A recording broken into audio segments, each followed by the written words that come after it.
Hello, everyone. Happy Wednesday. To those of you who are seeing this live and to those of you who will see it later, I welcome you all.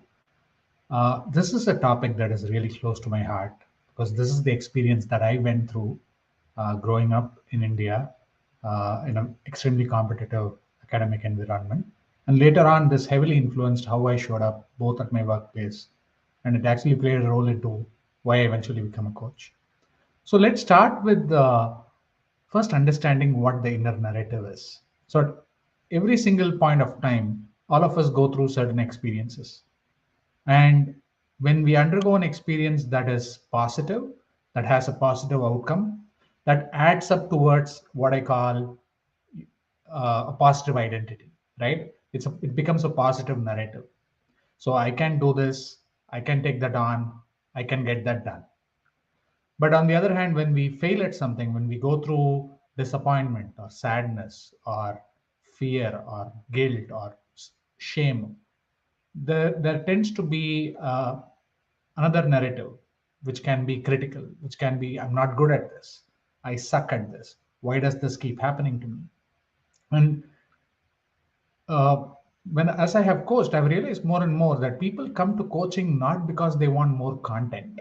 Content, if you notice, is everywhere today. You just need to go up to LinkedIn or Google. There's a zillion content out there. But what actually comes in the way is our context. And when I say context, our inner narrative of how we approach the content. So I'm going to talk about some common reasons what comes in the way of our inner narrative. And I'm going to talk about five reasons why we don't practice enough self-compassion, and then I'm going to talk about one practice that you can start right now to start practicing more self-compassion in your life. And here is why this is important, not just in terms of your personal life, but also in terms of professional life. I've noticed a pattern that leaders who are really hard on themselves sometimes just pass that on to others. Um, if you observe any executive leader who's really tough with their team, who doesn't practice compassion, you'll notice that it starts with themselves. They are not compassionate with themselves. So this is such an important skill and behavior to be built upon, because as you grow up the ladder, it has an impact on how you influence the culture in your organization. So that's the personal context and that's the professional context.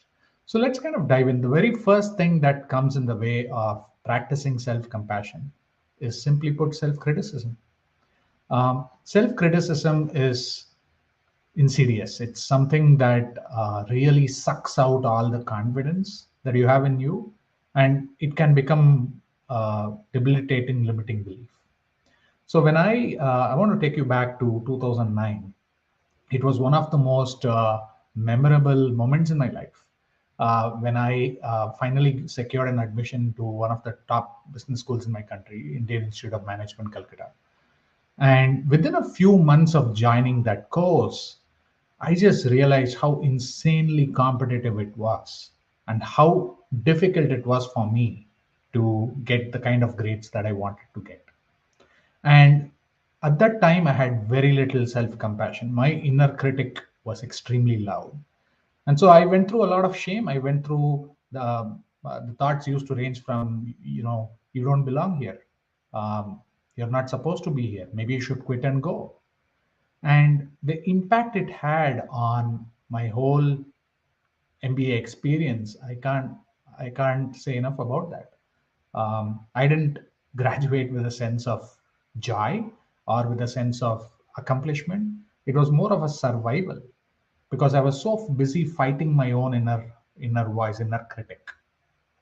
And this is important to notice because there's an outcome and then there's an inner voice, right? The outcome can be anything. We don't necessarily get to control all the outcomes. If you are in a role today where you're really challenged, maybe it is real that you cannot be the best at what you do. And if you have a track record of being the best and suddenly you are not, this voice can get really loud. And when you start listening to this voice more and more, it almost gets to the stage where you can get depressed, where you can start going through anxiety and stress on a daily basis.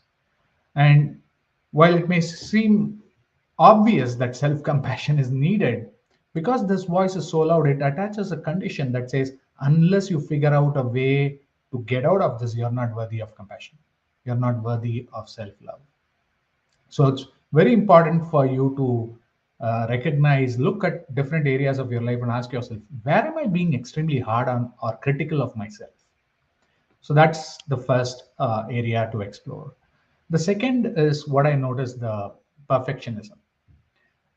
There's always within all of us, there's some kind of an inner perfectionist that lurks within some of us. It's fairly muted.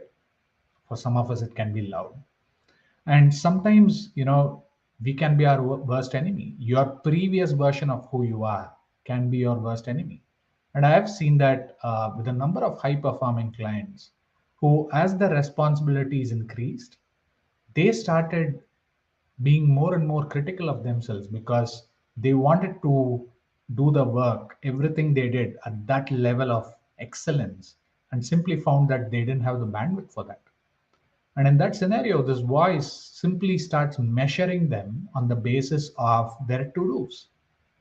Now, again, the more you grapple with your inner perfectionist, the more you start listening to this voice, little space you have to practice self compassion.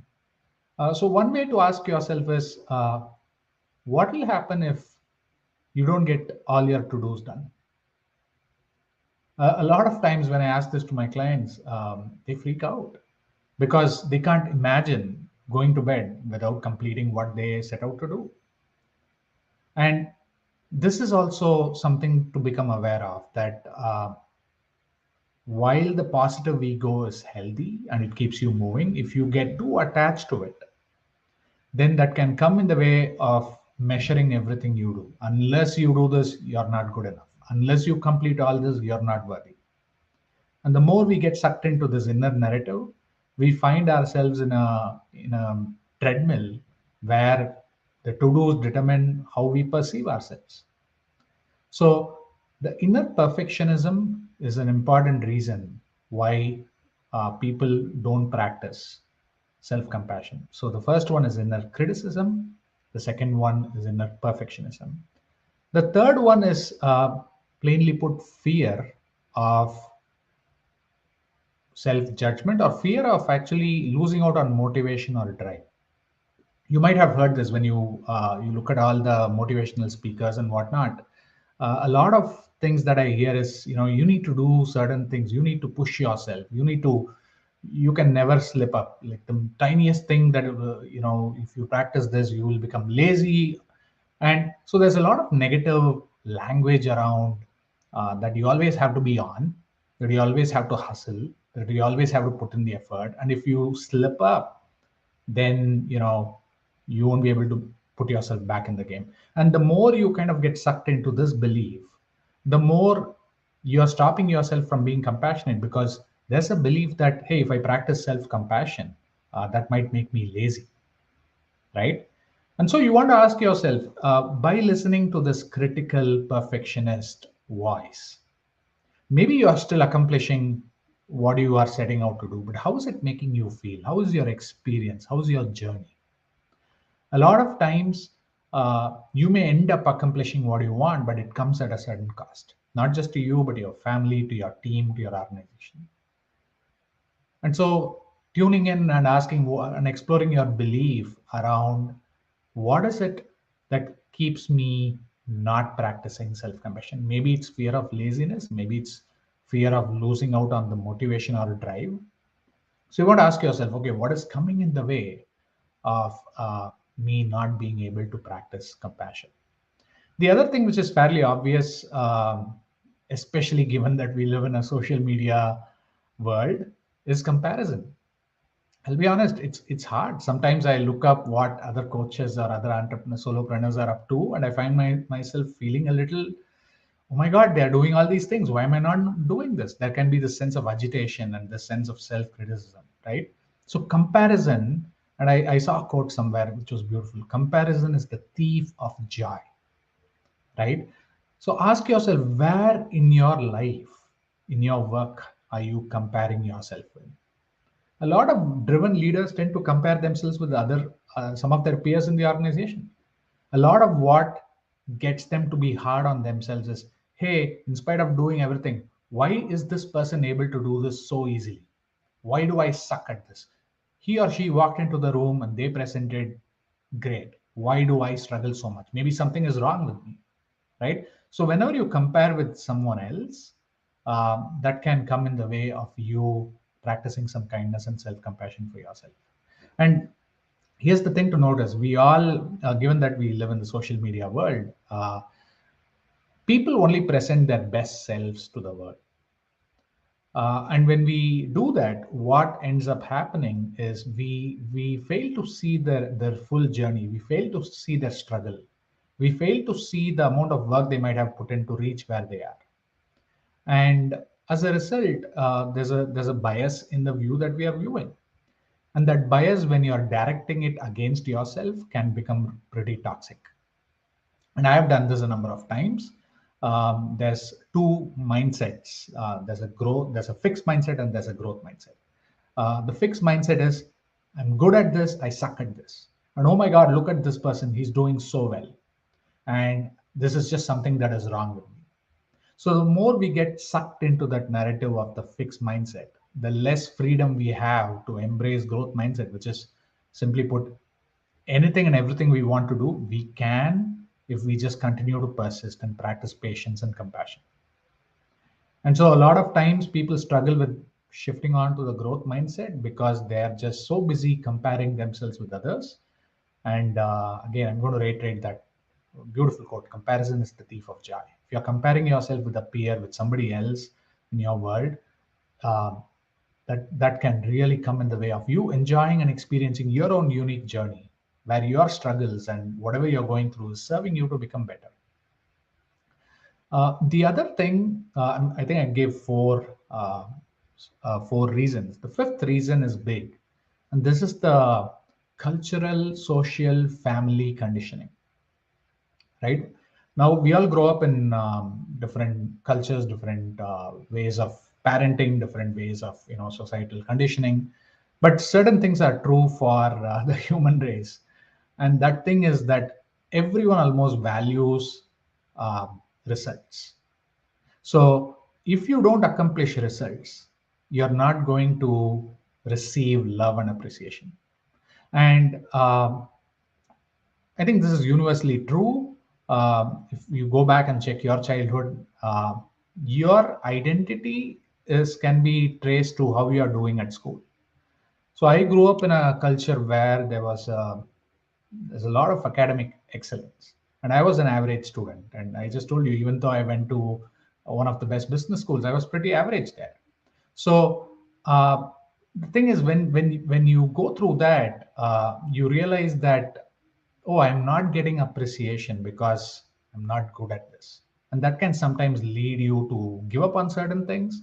It can sometimes lead you to be more critical of yourself, so that you kind of try to push yourself to be better at something.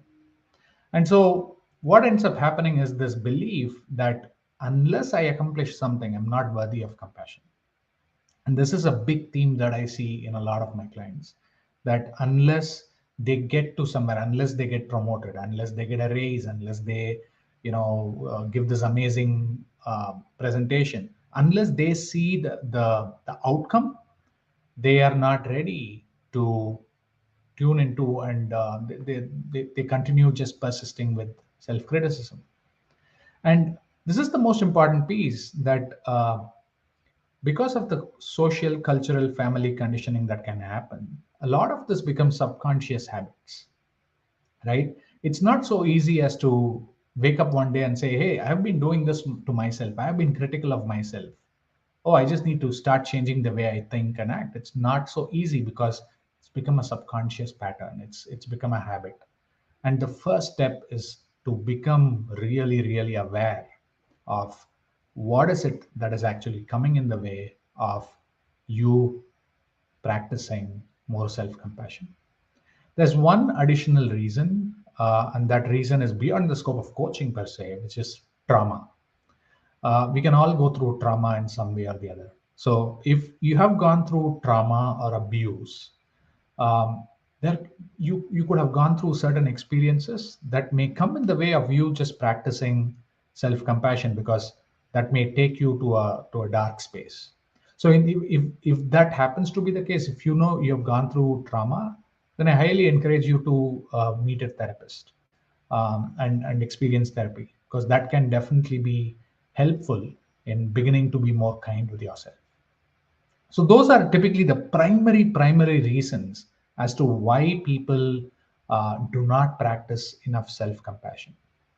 And one of the things that I learned through my coaching experience was that our when we when we inculcate self-compassion into our world, into our way of being, into our way of showing up, it has an amazing impact, not just on the journey, but also on our relationships. Um, when I practice more compassion with myself, I realize I have more space to practice compassion with my wife. I have more space to practice compassion with my kids, and this is truly important, because your success in everything, in your personal life, in your professional life, relies on your relationships.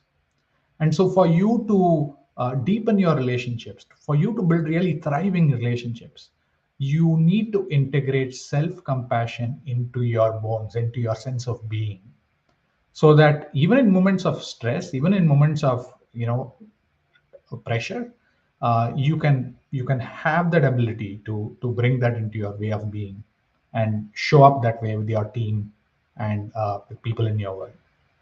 So, what I have recognized is that there's one practice that is essential to begin to practice self compassion.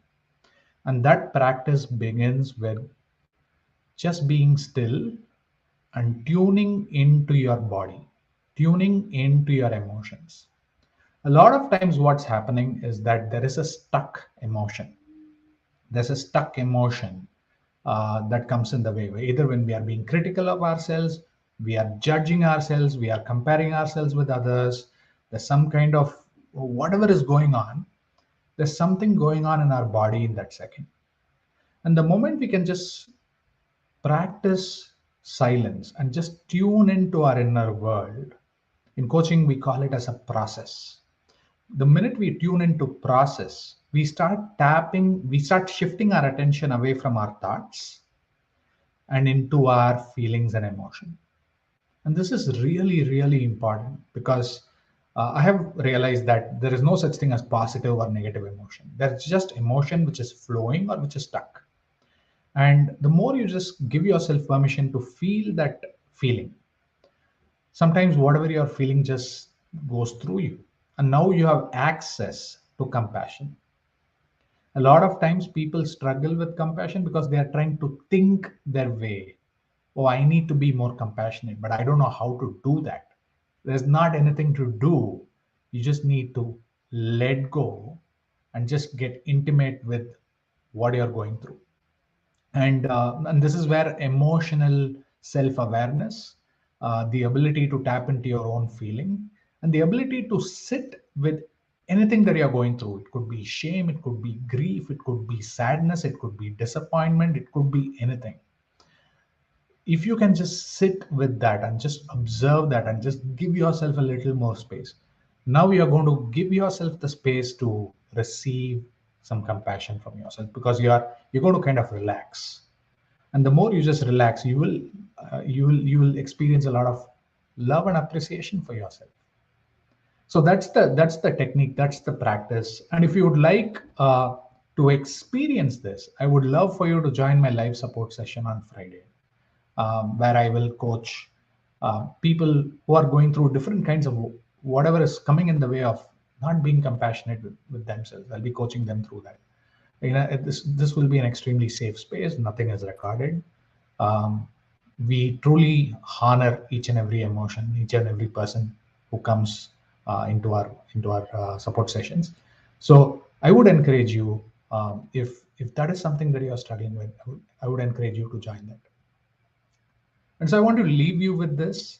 Um, just tune in to ask yourself, if you're watching this and if you just want to practice more self-compassion into your life, just see if you can identify what is the primary blocker that is coming in my way. Am I being too critical of myself? Am I being too wanting to be too perfect?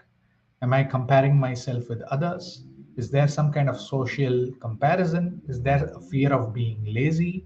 Or maybe there's some trauma that is unresolved. The more you just start exploring yourself and understanding yourself, the more you give yourself space to access a different form of being. And then, if you can, I just invite you to sit with yourself, to just close your eyes and just sit in silence for maybe 30 seconds to a minute. And just see if you can identify what's that emotion, what's that feeling that I'm avoiding. I envision a world where we can give ourselves full permission to be with many different emotions. I sometimes look at my kids and they remind me that's the way to live with full aliveness, with a vibrancy of emotions. And I think as adults, when we can just tap into that, when we can practice more self-compassion with ourselves, that can open up the gateway to be with a lot more emotions, and that can have an amazing impact both in your personal and professional life. Thank you so much for tuning in to this live. And if you are interested in knowing more, you can either reach out to me, message me, or you can. I would love for you to join the Fridays support session. I'll put the details in the comments below. Thank you so much for joining.